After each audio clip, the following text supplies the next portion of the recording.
Fantastic song that was. That was Mary J. Blige singing Just Fine. And remember, you're always going to be just fine. This too will pass. If you're going through some stuff, chin up, friend. Take the lesson from it. Look at it for what it is. Is it something that keeps happening to you?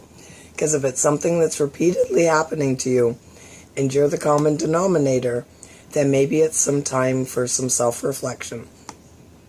And, don't take that personally, which I know is easier said than done, right? But please don't, simply because life happens and that's how we learn. That's why you have to have the negative and the positive. If you think that you can just think positive all the time and it's going to be unicorns and rainbows, then that is just not realistic. Whereas, accept the negative, it's going to happen. I was listening to Sam Harris the other day. I've been listening to him quite a lot. Really enjoy his stuff. And that doesn't mean I, back up everything he says and yada, yada, yada. It's not like that, but I do. I really enjoy his stuff. And he was talking about emotion and how when you're feeling angry, if you identify it, you'll stop feeling it. Do you know what I mean? It won't last as long. So when you feel angry, somebody pulled in front of you on your way to work. So then that made you angry. And then you hit a red light. And maybe you usually don't get angry at the next light. But you held on to that to justify the anger. Then there was a long line up at Tim Hortons. Still angry. Then you got to work and that person is wearing that shirt that you just hate because it reminds you of your ex-wife. Still angry. You can do this forever. But as soon as you turn around, on the very first thing when that guy cut you off, and you think to yourself, geez, that ever make me angry? But I get it. And quite often we talk about treating others as an extension of yourself, and you find you have more compassion and more patience. So in that scenario, the guy that cut you off, imagine to yourself, and seriously, with a sense of a reasonable head on, why did that guy do that? Is he just about to lose his job and it's the last time? And this doesn't justify what he's doing, but it extends compassion. You can be grateful that he cut you off, not somebody else, because you're a good driver and you were paying attention. When you think of all that stuff, you think of, is he late to see his kids? Is somebody in the hospital? Is his wife having a baby? This is his last chance and he's going to get fired. There's 1,000 scenarios where people would drive more riskier than usual. So, food for thought. Just think about it, Think about it when you're in that scenario. Claim your emotions, own them, and then move forward. So, speaking of moving forward, it's time for the good news edition of the show. Bear with me today. I had one heck of a good weekend. It's the last summer weekend, not just in Sarnia, in, North America, and had an absolutely great time. Had, 50 of my closest friends over. We ate, drank, and were merry, and then we drank some more, and it was fun and awesome, and we only do it 2 times a year. We're not big drinkers, so that equals cheap dates, but we had a lot of fun and saw a lot of people I haven't seen for a long time. A lot of good hugging going on.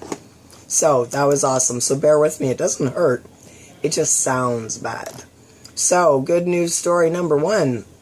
The western states of Oregon, Washington, Montana, and California have been hit hard by devastating wildfires. With all these outbreaks, personnel and resources in the region are spread thin. But across the U.S. and Canada, people have come together to raise more than $250,000 to support the tireless, brave fire crews. In Washington state, a fire started by lightning on August 11th began burning in the North Peak wilderness, and with a wind change, now threatens the Crystal Mountain ski resort area and the watershed for the city of Tacoma. The fire is currently 0% contained and spread over 1,098 acres. Unbelievable. A fundraiser started by Tiana Anderson, a Crystal Mountain employee who grew up in the area, has raised $66,000 for the Greenwater and Crystal Mountain Firefighters Association. the 501c3 nonprofit, which makes all donations tax deductible. Thanks for all you have done to battle these fires and save our homes, and something we have had in the family since 1972, wrote Kevin and Sheila Ober, who donated $150 2 days ago. Thank you doesn't seem enough. You will forever be heroes to our family. Wow. On September 2nd, a wildfire started along the Eagle Creek Trail of the Columbia River Gorge National Scenic Area in Oregon. Currently, the Eagle Creek Gorge fire has spread to 45,579 acres after having jumped across the Columbia River into Washington state. Unbelievable. As of today, there are over 1,000 personnel from across the Pacific Northwest working around the clock on the fire, which is viewed as just 32% contained. Wow. Caroline Park and David Lips, owners of Thunder Island Brewing Company and residents of nearby Cascade Locks, started a fundraiser that will send any money raised directly to departments sending the fire crews, some of which are volunteer-based from their own home. She surpassed her goal, raising $18,000, but wants to hit $20,000. Their brewing company has also been feeding the busy fire crews. You can donate if you go to this article on the Positive Power Facebook page. You can donate to her campaign. There's a link. A hiking group called Pacific Northwest Outdoor Women has raised almost $41,000 among their members and friends for the nonprofit Washington and Oregon Volunteer Firefighters Associations, which have been sending crews to the various fires burning across the region. Donate to Oregon here, and you can go to the Washington campaign there. Like, these are links, right? Because I'm reading this, obviously.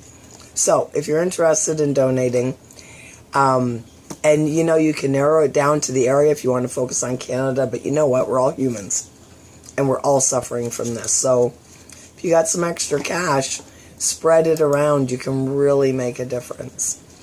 So, next story, talk about making a difference because you can afford to. When these 70 foster children did not have anywhere else to go, they found sanctuary in an unlikely place, a millionaire's mansion. Boy, it makes me almost think like an Annie story. The foster children from the SOS Children's Village in Florida had been staying in a gymnasium for a week without showers, oh dear, and needed to find other accommodations. So the foster care representatives called Mark Bell, the former executive of Penthouse magazine. Hearing about the foster kids' dilemma, Bell and his wife Jennifer immediately opened their doors to the children. Since the youngsters were welcomed into the $30 million home in Boca Raton, the Bells have treated them to live music, manicures, and performances by a balloon artist. Ha! They don't have a mom or a dad, so they're so scared. And then their house parents even know they're there for them. They're scared too, even though, there's a spelling mistake, I'm sorry. Even though they're there for them, they're scared too, Jennifer told WPEC. So to have these kids feel welcomed and to just feel comfortable, as a mom, it makes you feel like you're doing something good.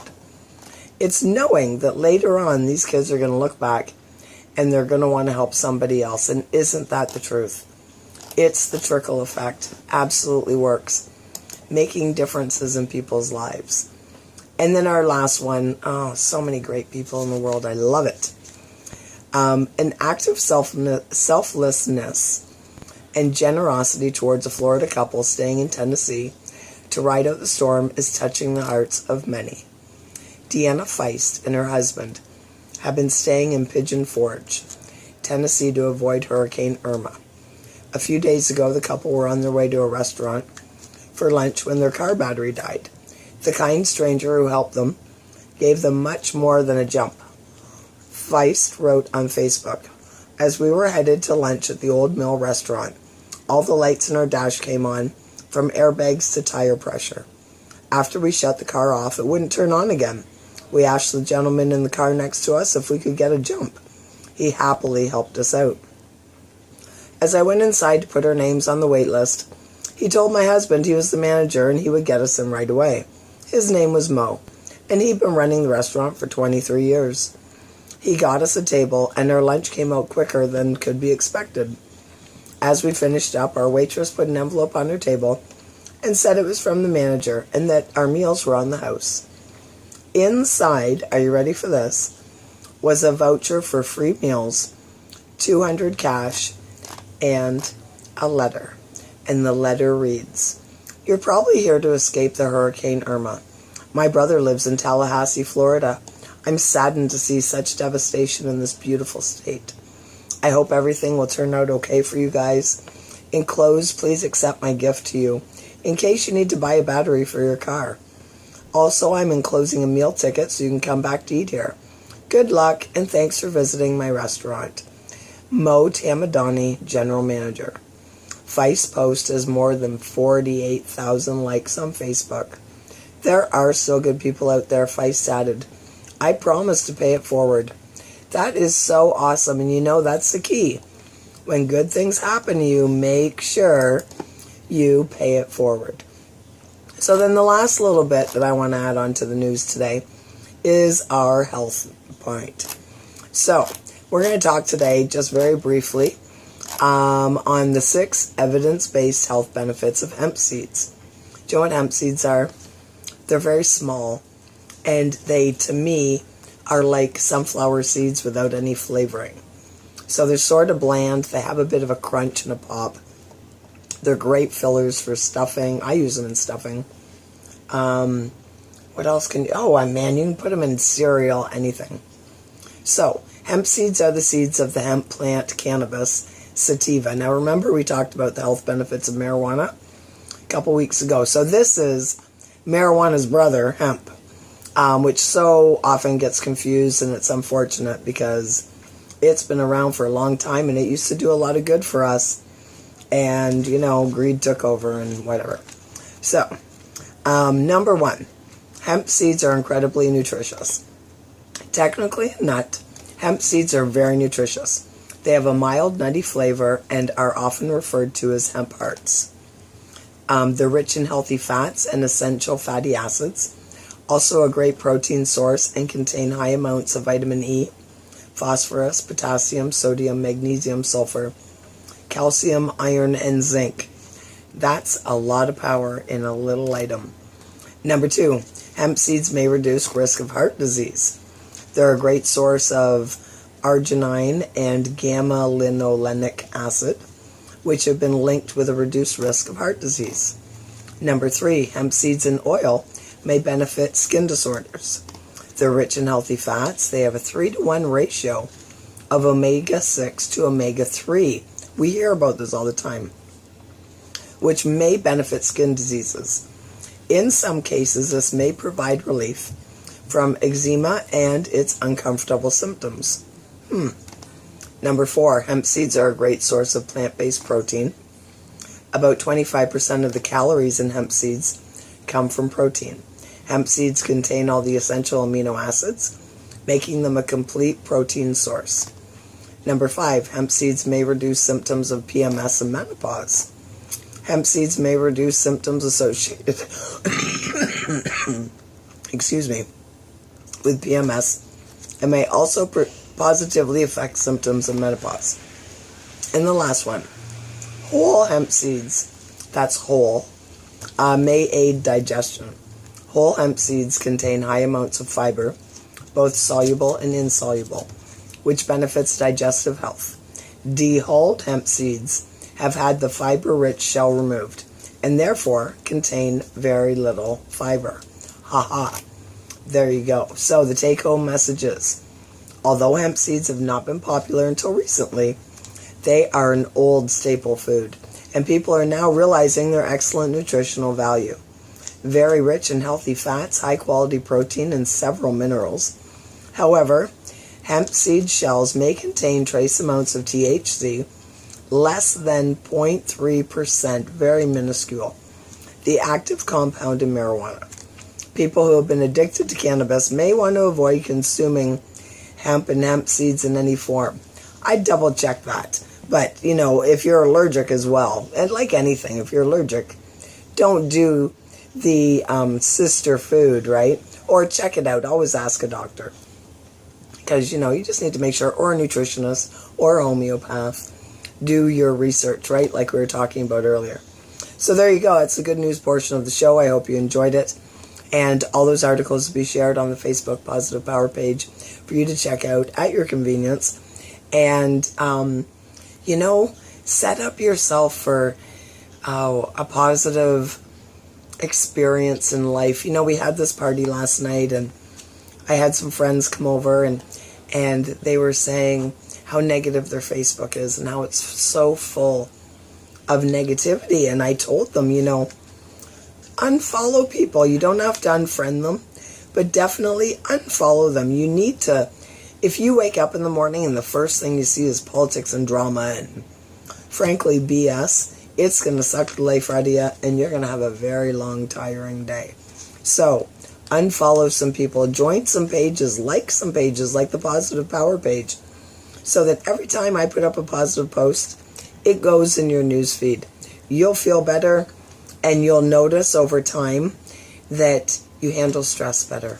And it does those recommended pages. You're going to start to attract a whole bunch of positive stuff into your news feed, because that's what you need. An atmosphere for success, my friend. That is what it's all about.